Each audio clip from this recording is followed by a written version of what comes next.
Hello and welcome to Deep Blue Sea, the podcast. I am Mark. I vote Mitch Hoffmeyer. And I am Jay. It's not a democracy, Claude. Welcoming you aboard Deep Blue Sea, the podcast. On this show, Mark and I have sailed our way through all three Deep Blue Sea films, scene by scene. We're now looking at some Deep Blue Sea adjacent films, or Deep Blue scenes, which are Deep Blue Sea adjacent scenes that feature sharks or aquatic monsters, or just take place near a lot of water, which is the case today as we look at National Treasure, Book of Secrets, the sequel to National Treasure. There's a water scene at the end. So we're talking about this because over on our other podcast, the episode that's coming out tomorrow, if you listen to this the day it comes out, we have Emily and Aubrey from the National Treasure Hunt podcast as guests on Con Air, talk about a scene from Con Air. So I watched National Treasure and Book of Secrets before we talked to them. And wouldn't you know, there's a water scene at the end of one of them, so we figured this is perfect. And so we just early plug for them, get their book. One step short of crazy is their book all about National Treasure and being fans of it. Buy two copies in case you want to read it more than once. Yes, do that, definitely. And so in National Treasure Book of Secrets, the general plot of the film is Jay, insurmountable. This movie again. You're just going like, this is not a high concept film at all. This is explaining this. You should put a tinfoil hat on your head. Yeah, I have not prepared an explanation. So Nick Cage is back as Ben Gates. Ed Harris's character, Mitch Wilkinson, has disgraced the name of Ben's great-great-great-grandfather. Basically, it kind of turns out in this scene, basically because Ed Harris wants his family to have some renown in finding the lost city of gold that is Cibola. Yes. There's a great wiki page you can check out. Nice. Which is a Native American underground city of gold, basically. So various circumstances lead to Nick Cage and his whole team of his best friend, assistant Riley Poole, Justin Bartha, his ex-wife or girlfriend or sort of partner / museum curator of various things, Dr. Abigail Chase, Diane Kruger, and his parents, John Voight and Helen Mirren, all down there with Ed Harris, going through some Indiana Jones style tombs and finding themselves in a room filling up with water and a difficult way to get out. So, Mark, what are your thoughts on the National Treasure franchise? Well, I mean, listen, this movie made $457 million worldwide. Yeah. I mean, that is a gigantic haul in 2007. If you adjust for inflation, that clears $500 million. Easy. This is Marvel money. This is Star Wars money. This was a PG-rated blockbuster. And, I mean, it had a $130 million budget, which is quite a lot. But I mean, still, to make $457 million for a Nicolas Cage Indiana Jones-esque sequel, this was huge. This is a huge movie. Yeah. And why? It boggles my mind why we never got a third one. Because even if the budget ballooned to 170, it would still make $450, sell a bunch of DVDs if it released in 2010, 2011. This movie's making bank. So it's a gigantic film. You kind of feel like they may have missed the window to make a profitable sequel now that they're Disney Plus. I mean, there's now the TV series, which I haven't watched yet. But my interest in the franchise has been piqued recently, so I might dabble in the show. But it just now there's streaming and you just get less money for this kind of film. I think they may have missed the window, which is a shame because I would have loved to have seen a third one because I really like these characters. And I think we talked about on tomorrow's podcast episode. This is Nick Cage's most profitable or highest grossing live action film franchise. It's the National Treasure. And this is his only sequel other than like Croods 2. His only live action sequel, I think. Ghost Rider. Yeah, sorry. We were talking about Ghostbusters before the episode. This is one of his only 2 live action sequels. I haven't seen either of the Ghost Rider films. But I like these films. They're fun. There's good characters. There's good actors. They're having a good time. It's entertaining. It's a Jerry Bruckheimer production. They're fun. And listen, the scene we're talking about has a gigantic set build by production designer Dominic Watkins. I mean, this set was built outside.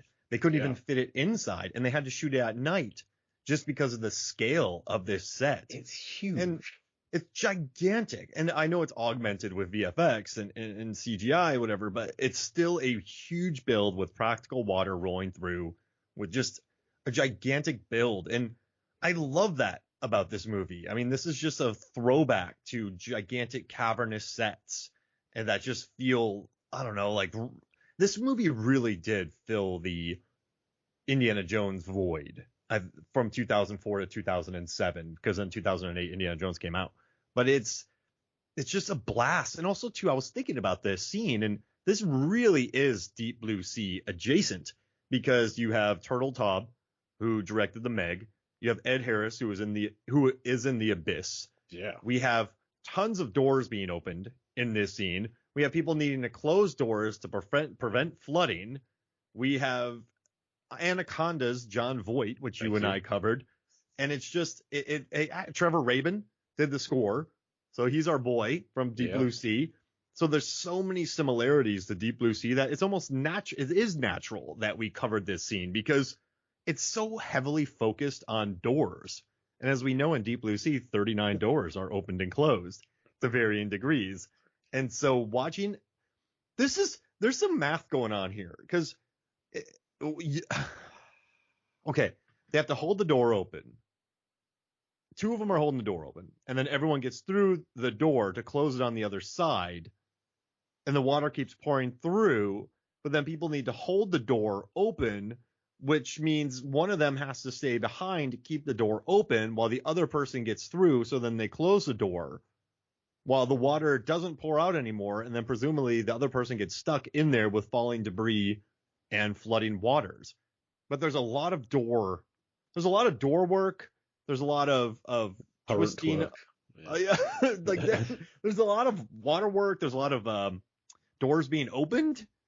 It's it's so Deep Blue Sea adjacent, and it makes me happy to revisit this movie because I remember watching this in 2007 and kind of and as we learned on the Con Air, the podcast, that they were sort of rewriting the script as they went along. They kind of had to rush this in production, but this is fun, man. It's just a big budget, soggy fest at the end, and I dig it. I prefer this one to the sequel. So the first one, even though I prefer the sequel. Because the scene immediately prior to this one is the big tilty platform. I love the big tilty platform scene. It's the kind of film where you have a group and they get split up based on their athletic ability. Because if like John Voight and Helen Mirren's characters landed on the tilty platform, they'd have fallen off the tilty platform. I think that's fair to say. Whereas, so the four more physically able characters, they land on this platform, they've got a pivot in the middle, and you've got to balance yourselves, you've got to all go to one side and lift yourself up. It's a great sequence, and I love it. And if that was in the first film, I prefer the first one. But I like behind the scenes there's a shot of Ed Harris kind of looking at the water, and I feel like he's having Abyss flashbacks. He's just oh, I'm here again. Oh no. And it's just hopefully he's not breaking down in tears on his drive home from the Treasure Book of Secrets. He calls Mary Elizabeth Mastrantonio, and he's just like, "We got to talk. We gotta have a chat." Yeah, you for 2 to 3 hours. Is now a good time? And you know, it's wild. They talked about recycling this water and keeping it warm. I mean, this was a gigantic set build all around, sort of keeping a door open. It's beautiful, Jay. Yeah, I mean, I like what you said about there's maths being involved.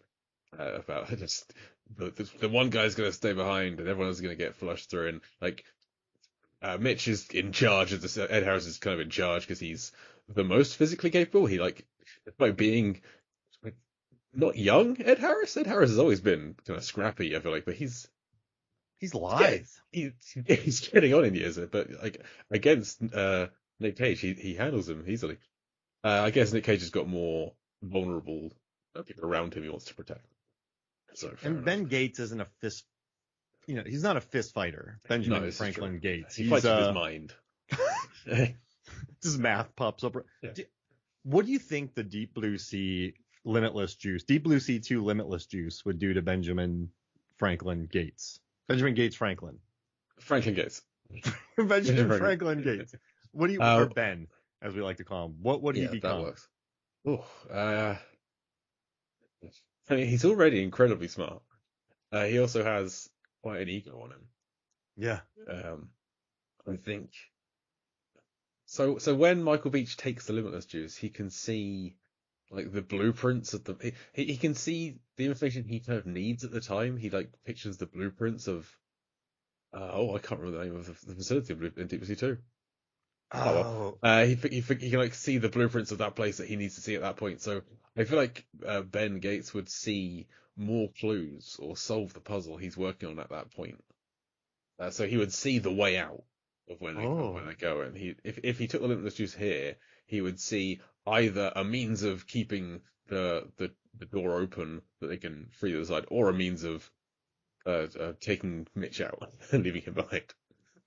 And so he basically does, because that's exactly what happens. He gets out and Mitch stays behind.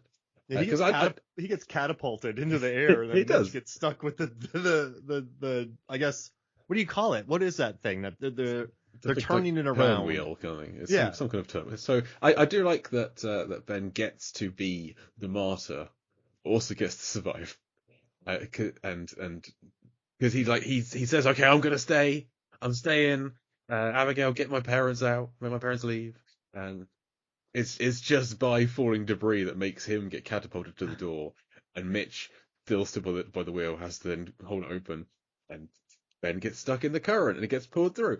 He gets to be, I'm gonna sacrifice myself to save you all. That's happening. Oh, I also got out and free. Best of both worlds.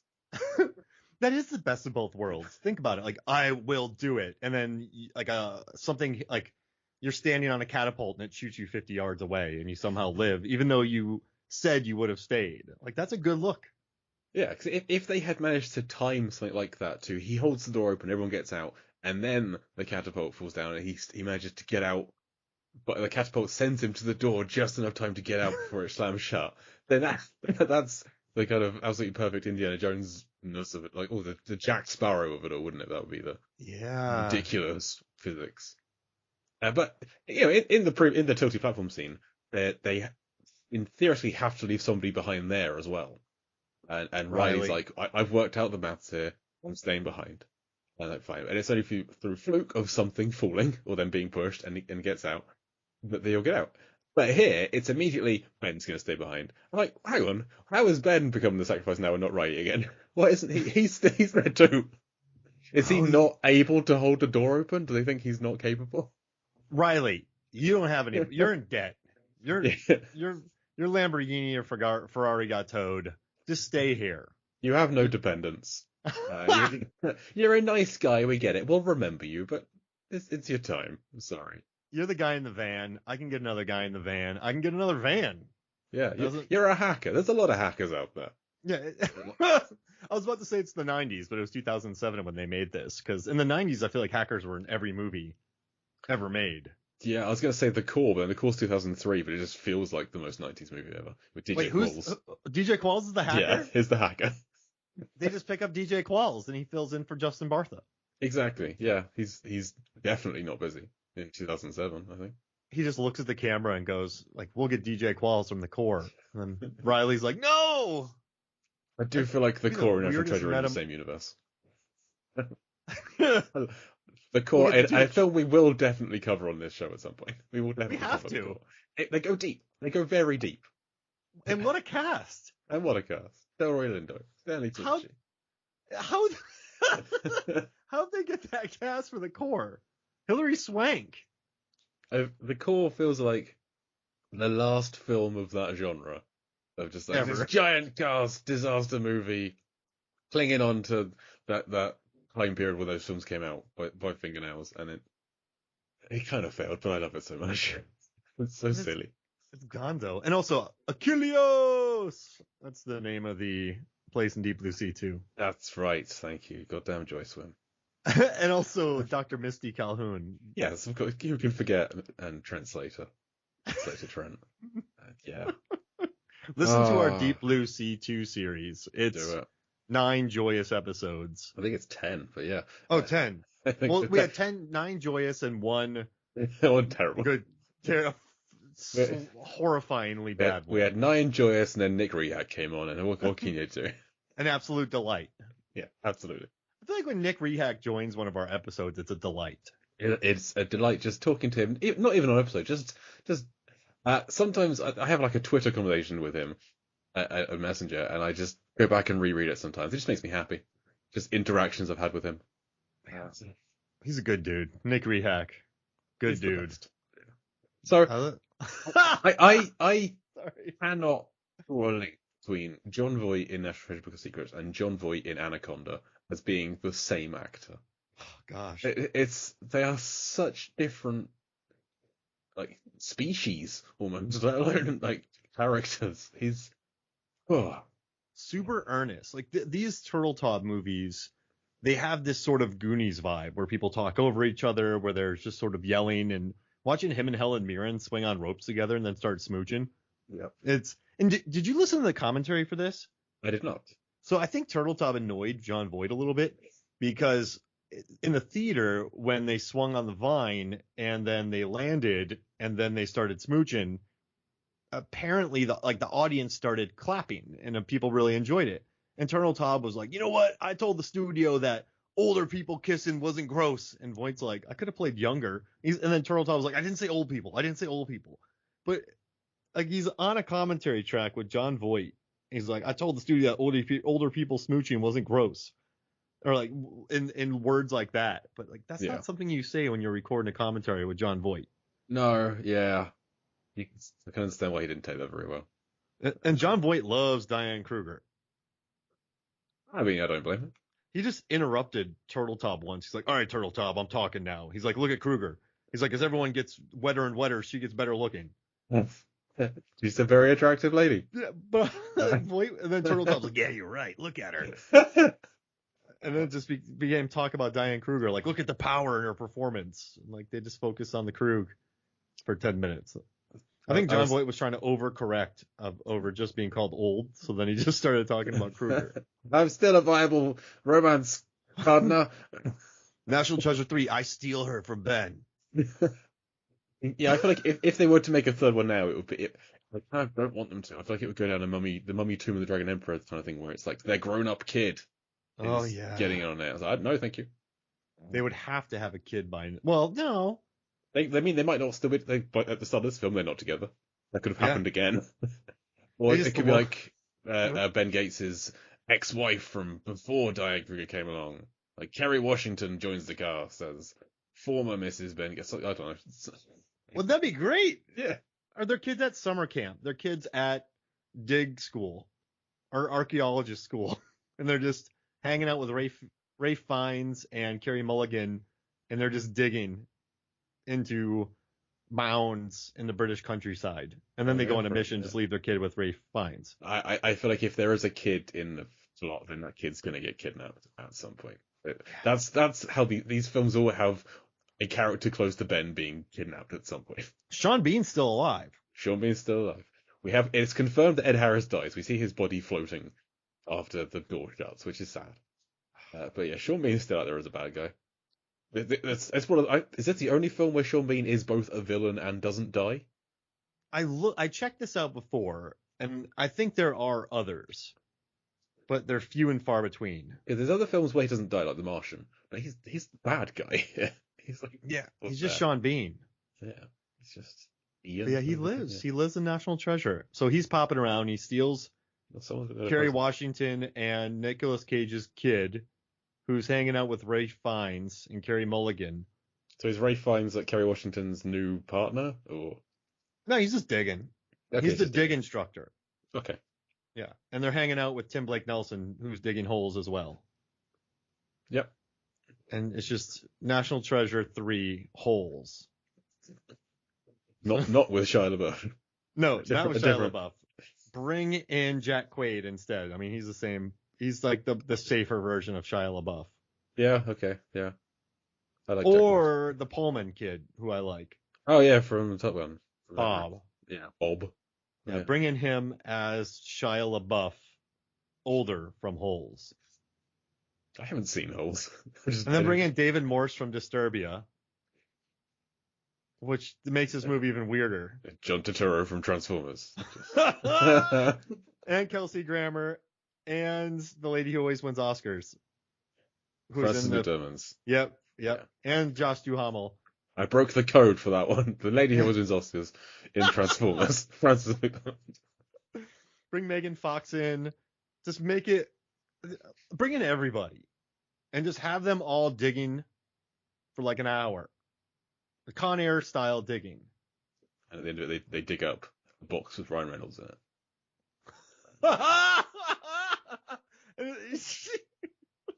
I've been eating snakes down there for 6 years. Snakes and sand. Yeah. You would be amazed how much water comes down here.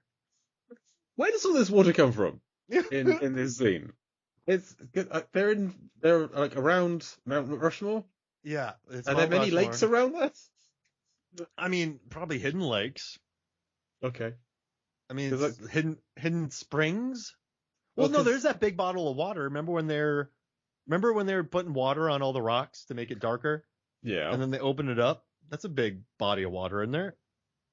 That's true. Yeah. Do you reckon that all that body of water is the people who have arrived at the rocks and emptied their bottles, trying to find make the rocks the right color? It's a man-made lake. Okay. It's just nothing. So many bottles of Evian. Yeah. Yeah. No Dasani, just Evian. Dasani would like put some muck in there. It would like tint. Fish would die. Like oily rainbow. Yeah, smart water. Put smart water in there. Give some alkaline for some people. No vitamin water, though. Don't even bother. No, we don't want that flavored stuff in there. Just liquid. No LaCroix. That's a LaCroix right now. I love it. You like LaCroix? I've never had it. I just know of it. I'm actually a Spindrift guy, Jay. I don't know what that is. There's real fruit in that one. My wife likes San Pellegrinos.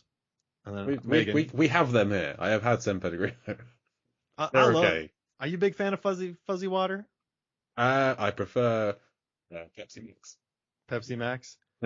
I love a good Spindrift. Hey. Is there a Pepsi Max tonic? If there is, I have yet to come across it. There is a Pepsi Max Cherry, which I quite like. That would be clear Pepsi Max, probably. Oh, God. No, thank you.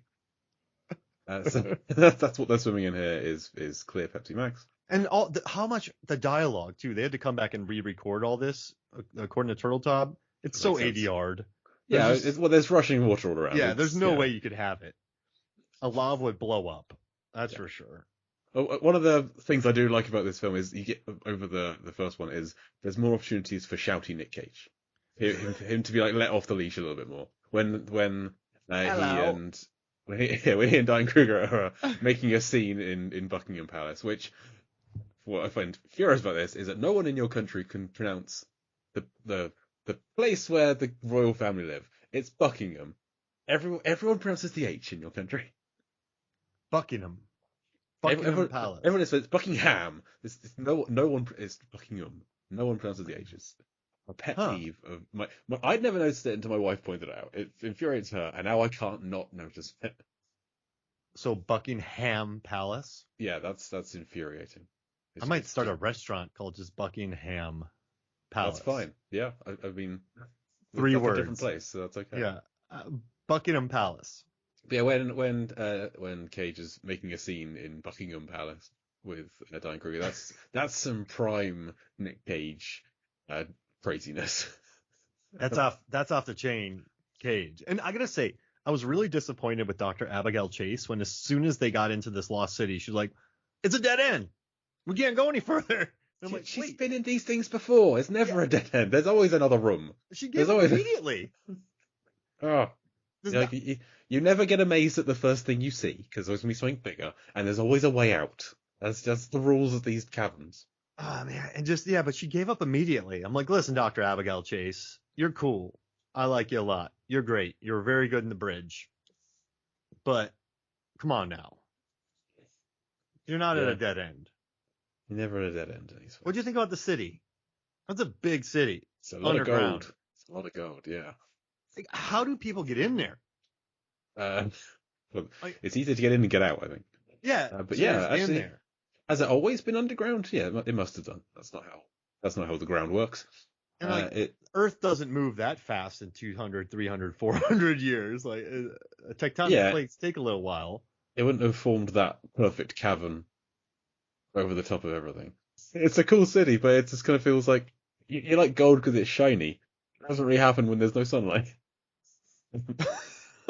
Yeah, like how and why is that they can still light? I love when there's those things that have been sitting there for 300 years and then you just put your torch in them Oh, and the then they light. sconces, yeah. Yeah. And but listen, it's an underground gold city that, I mean, these people must not have gotten much sunlight because getting in and out of this thing must have been a nightmare.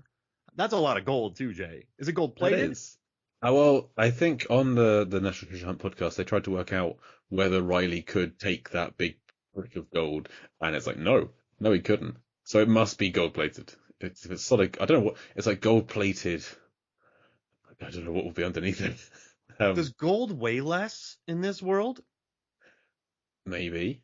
Maybe this is a different kind of gold than we're used to. This is some kind of super rare, even more valuable kind of gold. Like vibranium. Yeah, exactly. Hyper lightweight, dense Golden gold. vibranium. Yeah. And because he picks that thing up like it's just a slab of cheddar, not like it's a slab of highly dense and heavy gold. And he's putting it into his backpack, which is already large and stuffed. So, and it doesn't make him, he's not like dragging it around from that point on. He's swimming in it. He's swimming in it. Right? But I mean, he's kind of struggling along once you're in the water. He kind of gets swept along by the current and stuff. He's having difficulty getting around. So maybe that's why. You'd be an anchor. Yeah. Where's Riley? Where there's that like plume of bubbles coming up from the water. What's He put a 700-pound block of gold into his backpack, and now he's strapped to the bottom of a flood. it's and somehow the bag's on top of him, so he can't get it off.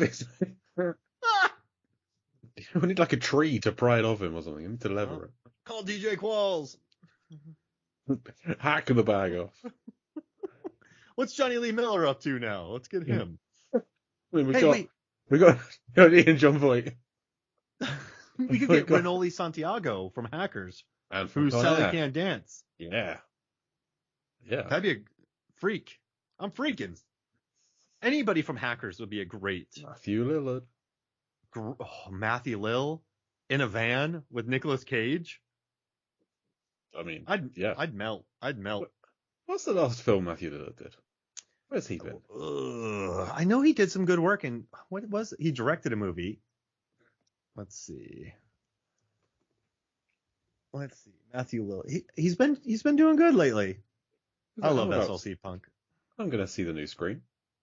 Of course. We're recording this before it comes out. He's not going to be in that, which is a shame. Let's see. What's he been in lately? Well, he didn't do Shaggy for Velma. He's a couple episodes of Critical Role. Oh, he's All That. He's the principal. He's just been doing a lot of Scooby-Doo. Yeah, fair enough. Good Girls. 50 episodes of Good Girls. Yeah. Oh, that's what he's been on. Yeah. He's doing good. I like him a lot. I like him a lot too. Have you watched SLC Punk? I have not. Oh, man. That's a good movie. You should watch it. Is it Deep Blue Sea adjacent in any way? I mean, he has a mohawk in it. No, okay, which good. Could be a shark fin. I feel like that should be placed further way down the list then. I mean, we could do without a paddle. Wow. I don't want to. Dax. Ethan Suplee's in there. Wow. I was trying to think, are there any other DBC adjacent John Voight films? Because we don't have Anaconda. I've got some of this. Like, Deliverance, of course. But that's not a fun film. No. Yeah, talking about that is just not a great time. No, absolutely not. What John Voight? Mission Impossible? No, we got here with this. Yeah, absolutely. We're just talking about Anaconda again. There's always more to talk about with Anaconda. We should talk about Anacondas in A Hunt for the Blood Orchid. Anacondas. It's on the list. I haven't seen it. I haven't seen anything beyond the first Anaconda. I wish it was spelled at the end with a D-U-H-S, like Anacondas. Find out what the Anaconda is. That's what I've always pronounced it as. That and Buckingham Palace. I've always done that. But listen, this moment, I mean, just listen to Ed Harris just kind of say, what's the final line? He goes, No one will ever believe me. Like he's very genteel in that moment. Like, I've never noticed how uniquely shaped his head is when he's screaming. When that final lurch against the wheel to open it so that Ben can get out. It's a shot. I'm gonna try and make it part of the image for this episode. So it's just that Ed Harris, real hard scream face, and he's got a real like bullet shaped head. And I don't know if it's not supposed to be an insult. It kind of sounds like it is, but it's the most intense scream I've seen in a film. Wow. just that it's like Daniel Stern in Home Alone with a tarantula on his face kind of scream. And wow, I gotta watch this again. Just belting it out. And this is a fun The Rock reunion as well. Yeah. More Bruckheimer business. If John Voight was Sean Connery, that'd be wonderful. How pissed would you be, Jay, if after all of National Treasure, some jabroni shows up and instead of just being like, "Hey man, I got this map, let's go look for some treasure," he's like, "Your great great grandpappy helped out John Wilkes Booth, helped kill Lincoln." Yeah, and then he's just in the balcony while you're talking. And it's like, listen, man, I'm already having issues with Abigail. Riley's broke. You could have chatted with me, man. Like I would have gone with you. I'm a treasure hunter. It's what I do. I hunt treasure. Oh. I am so honorable too. Like I would not betray you. And like you have information to help find this great city of gold that we can give back to the Native American people. This I feel like is one of the victims of the constant rewriting is Mitch's motivation. Mitch, yeah. And at the end, he's like, "I'll do it." Like and he's like, "I'm sorry, I didn't mean to slander your great great grandpappy's name." But then he's like, "No one's leaving." And he's like, "No one's leaving. It'll just be me."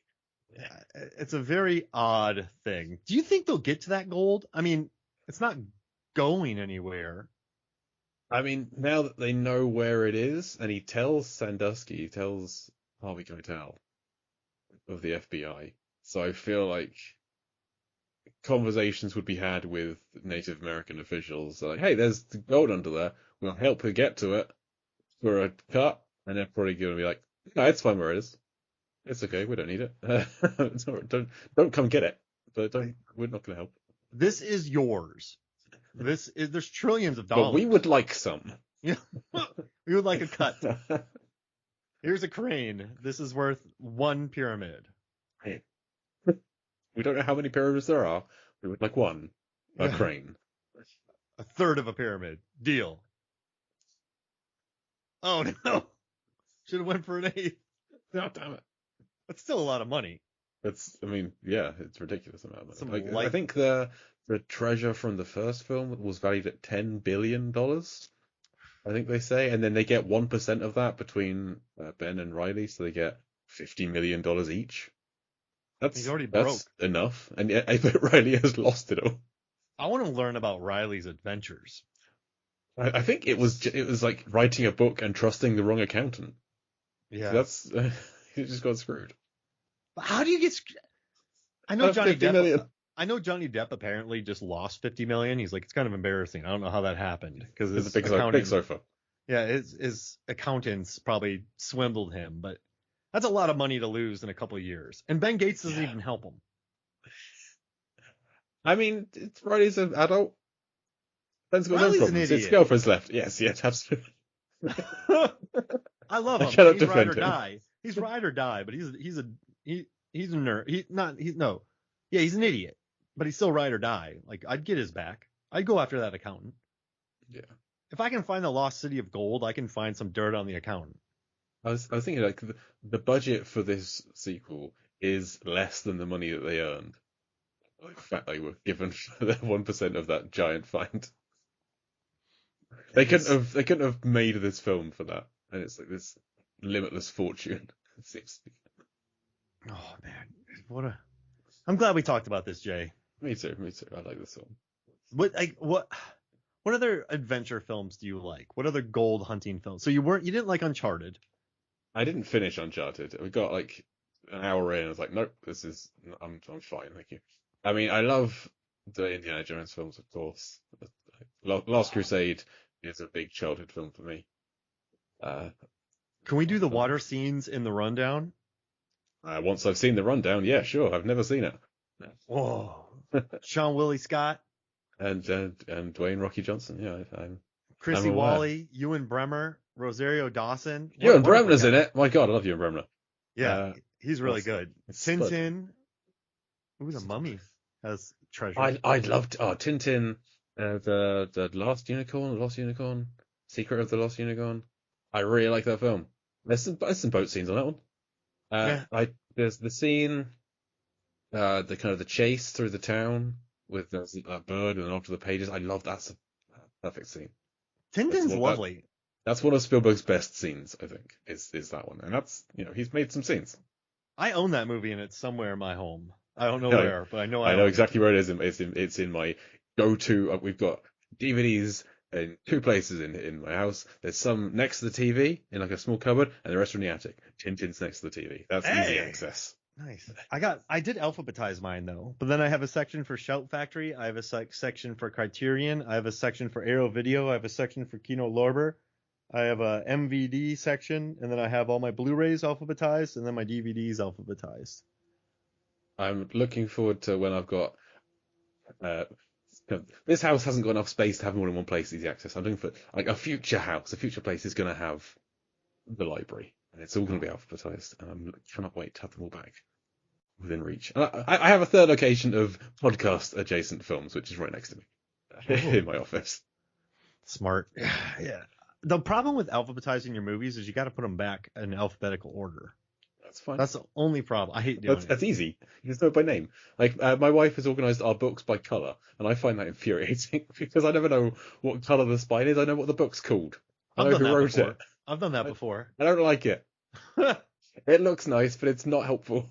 It looks visually pleasing, but it takes me long times to find my copy of Infinite Jest. So I just don't read anything anymore. I can't find it. Hey, any final thoughts about this scene? No, I think we covered it. Oh, it's a fun scene. I enjoy it. I can't think of what the most deeply adjacent Helen Mirren film would be. We've never covered anything with Helen Mirren. I mean, listen, she's gotta have some water movies, Helen Mirren movies. It's probably not Caligula. Let's see. Oh, the Nutcracker. Hey, Women in Gold. Hey. Trumbo. He's in a bath at one point. Gosford Park. That's how. How's that deep? I'm just naming. I just name movies, man. Wait, The Long Good Friday, and then we could do The Long Kiss Goodnight. Rennie Harlan. What do you think? So it seems to be adjacent because it shares some words in the title with a film made by the same director. Yes. I mean, I guess it's up to us to find the similarities when we watch it. Wait, The Fate of the Furious. There's a huge underwater submarine ice. I don't know. That's not even Deep Blue Sea adjacent. She did a film called When the Whales Came. Oh. About living on an isolated island. Mosquito Coast, that might have some water in it. 100-foot journey. There's a chef in Deep Blue Sea, and 100-foot journeys about food. Okay. The Tempest. Tempest actually would probably work. There's a storm. Shakespearean. So we're never going to cover a Helen Mirren film. Okay, it's been decided. Hitchhiker's Guide to the Galaxy? Until she's in Deep Blue Sea 4. I'm not going to cover, which I would love very much if she's like an older version, if she's like Misty Calhoun's grandma or something. Oh. We have a jet ski action scene. Oh, Helen Mirren on a jet ski is all I need in this world. And Robert Redford is Trent Slater's dad. Yeah, the kids get kidnapped and they have to bring in the parents who fall in love during the process. Writes itself. Okay. What have you got to plug, Mark? It's Con Air, the podcast, Movies, Films, and Flicks. Movies, Films, and FLIX. Check out the podcast. Yes, do that. And then Lampady over on the Lamcast, Movie Trivia, Jeopardy Inspired, and liveversusfilm.com. Great. Well, Mark, thank you for agreeing to do this episode. I'm happy. I'm happy to be on our show. Thank you. For National Treasure Book of Secrets, I've been Jake Lewis. I'm Mark Altmaier. Deep Blue, see you again soon.